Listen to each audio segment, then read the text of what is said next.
Hey everybody, thanks for tuning into this video where I'm going to be talking about Star Wars Jedi Fallen Order. I'm going to give my review of the game, but there's also been some updates, some news that's come out, and so I'm going to be talking about that too. So stay tuned.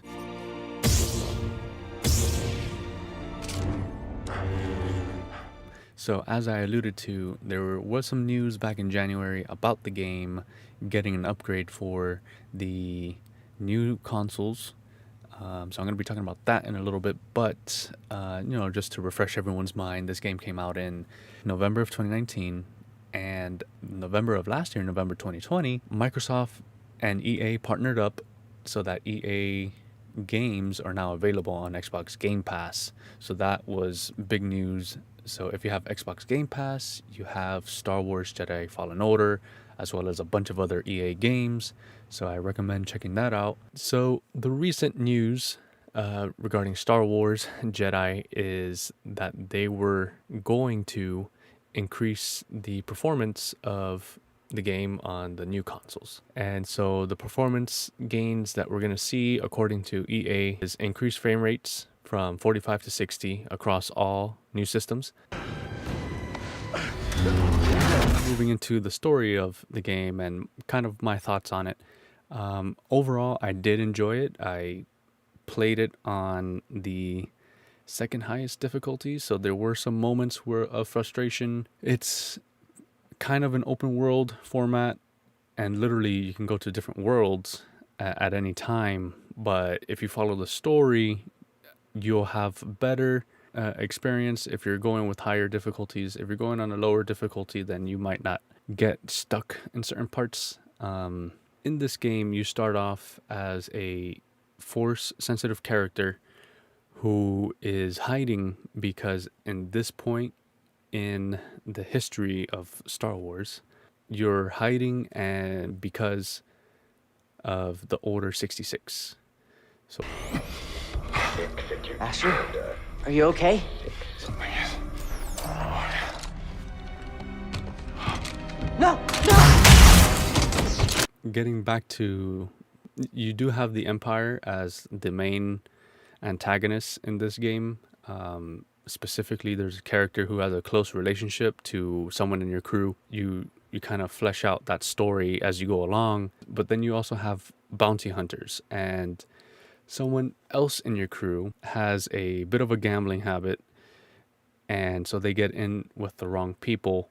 Some point along in your campaign, you'll get taken hostage by this group of people, and so you're forced to fight in like this arena style against all kind of crazy creatures and against other bounty hunters. And so every now and then, it was pretty random.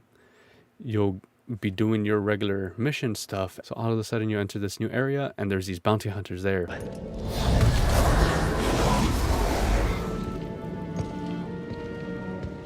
You trespass, Jedi. You must be a Night Sister. The last group of bad guys you'll encounter is on this red planet where you'll encounter this person who was wronged by the Jedi. So they'll use their abilities to kind of fight you throughout your time on that planet. But then there's an ex-Jedi who tricks that person into believing that in teaming up, they'll be stronger and they can beat the Empire and they can beat other Jedi that show up. So as I mentioned before, I played this game on, I think it was Jedi Master.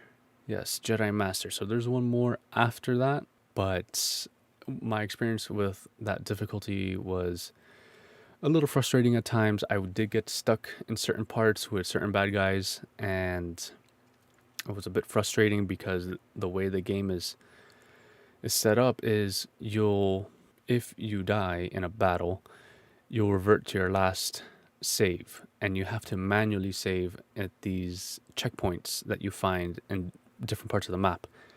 So if you save and you're going and exploring, and you end up finding collectibles, you'll keep those collectibles through your deaths, but you won't save any other progress, so all the bad guys will still be there.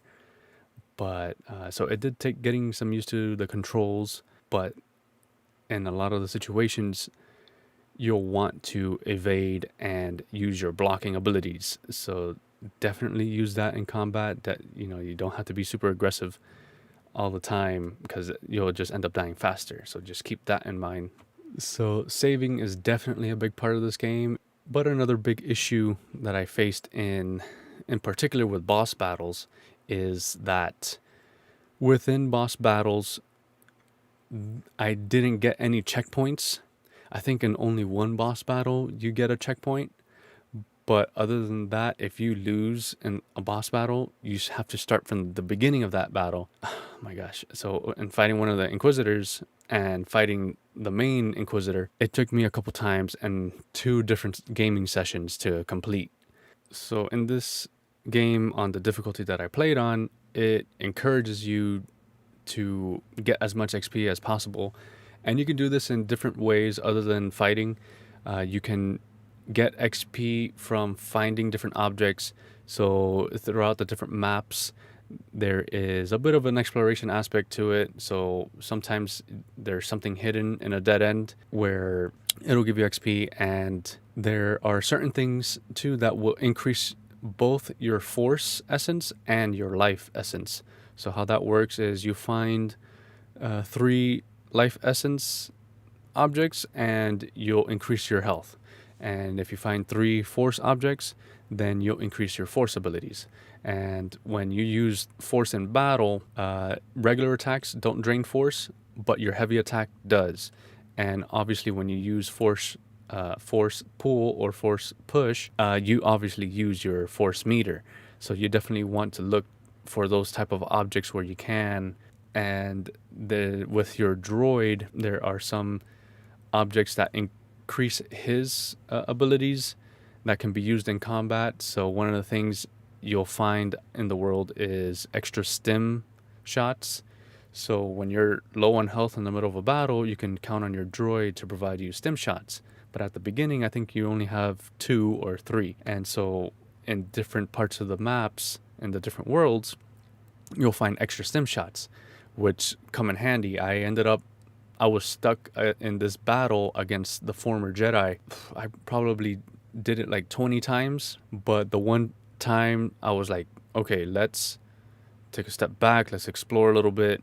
And I ended up finding an extra stim shot, which ended up helping me beat him on the very next try.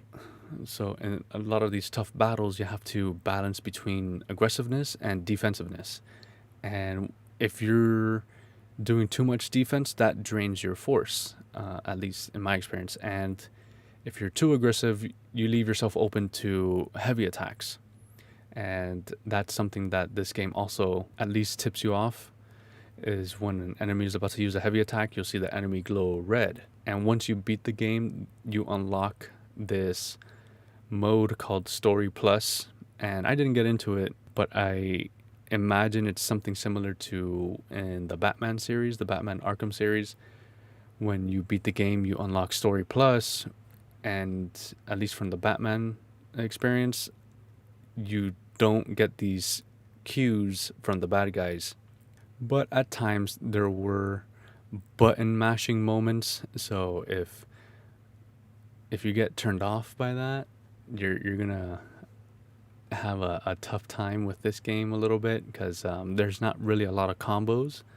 You can kind of mix attacks, but it's generally a button mashing type game.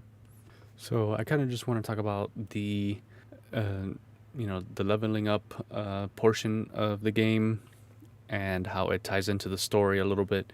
So as I mentioned prior, as you go through the story, you unlock story-based abilities. So double jump is one of those abilities. You don't get that until you reach Kashyyyk, which is one of the planets that you visit. And once you unlock these certain abilities, that allows you to go back to other worlds and go to areas that were previously inaccessible. And so if you're a completionist, before you embark on your last mission, which after that you can't go back to different worlds, you should after you unlock all the abilities, go back to these different worlds if you want to find different things and different collectibles. So that was one thing that was a bit of a shock to me. Like, when I went to these different worlds, I was a little surprised by how small they were at first when I first got into the game. And then as I figured out why things were locked off, I then realized that, oh, okay, they wanted you, after you unlock this ability, you can go back to certain places to get certain things. So in the game, obviously you can upgrade your abilities, but you can also customize your character and your ship, and your droid actually. But pretty much everything is cosmetic. It is pretty cool when you can customize and create your own lightsaber. There is a point in the game where you have to make one. You have to find a kyber crystal and make one from scratch. And so that opens up a different fighting style for you once you pass that. So Star Wars Jedi is a great game. I really enjoyed it. I definitely recommend it if you haven't played it. It is unique in that it pretty much focuses on the campaign and pretty much the recent Star Wars games where they kind of incorporated the movies a little bit, but they were mainly multiplayer games. So like Battlefront 1 and 2, and now Star Wars Squadrons, that's also out, which focuses on the piloting aspect, and, you know, the different ships that you're able to fly and different fighters. It focuses on that aspect. I'm going to get into that game, but I definitely like this game because the last game I played, where you're playing with someone who has a lightsaber, I think was when Revenge of the Sith, the video game, was out. So that was a couple years ago. But yeah, this was a good game if you're into that and you know you want to use a lightsaber. This will definitely scratch that itch. So you know, I give this game a good review. It could have been a little better. It could have been a little bit longer, maybe. There were definitely some issues with the frame rates, but hopefully, if you're playing on a newer console, those issues go away. But if you're playing on an older console, don't worry, the game is good. You'll get through it, you know. So that's going to be it for this video. Thank you guys for watching, and I hope you guys tune in to another video. If you did like this video, make sure you like and subscribe to the channel, and I'll see you next time.